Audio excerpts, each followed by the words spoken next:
पाठ 10 पत्थर का पत्थर। एक नदी के किनारे चितपुर नाम का गांव था। एक बार नदी में बाढ़ आई।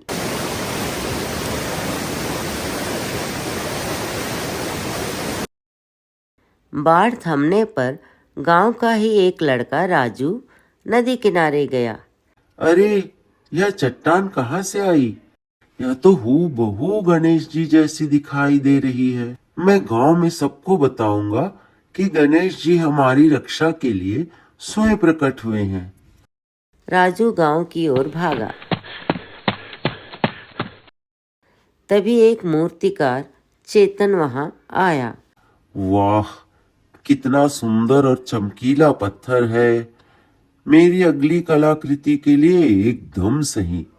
जरा छेनी और हथौड़ी तो ले आऊं। मूर्तिकार अपनी छेनी हथौड़ी लाने घर की ओर लौटा। मूर्तिकार के जाते ही वहां एक व्यापारी आया। वाह, आराम करने के लिए कितनी बढ़िया चट्टान है। अपने मित्रों को भी इसके बारे में बताऊंगा।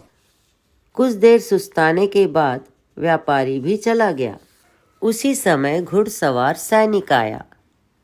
अरे, इतना बड़ा पत्थर! यह तो सेना के रास्ते में रुकावट डालेगा। इसके बारे में मुझे कमांडर को बताना चाहिए। कमांडर को सूचना देने के लिए सैनिक कैंप की ओर दौड़ा। कुछ घंटे बाद भोलू धोबी कपड़ों की पोटली लिए नदी के किनारे आया। यहाँ इतनी भीड़ क्यों है?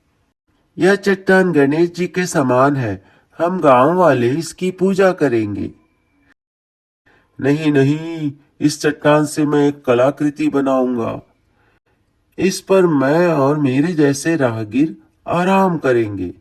नहीं, कमांडर ने मुझे इसे यहाँ से हटाने का आदेश दिया है। आप लोग बेकार झगड़ रहे हैं। यह पत्थर तो वर्षों से यही है। पहले इसका बड़ा हिस्सा मिट्टी में दबा हुआ था।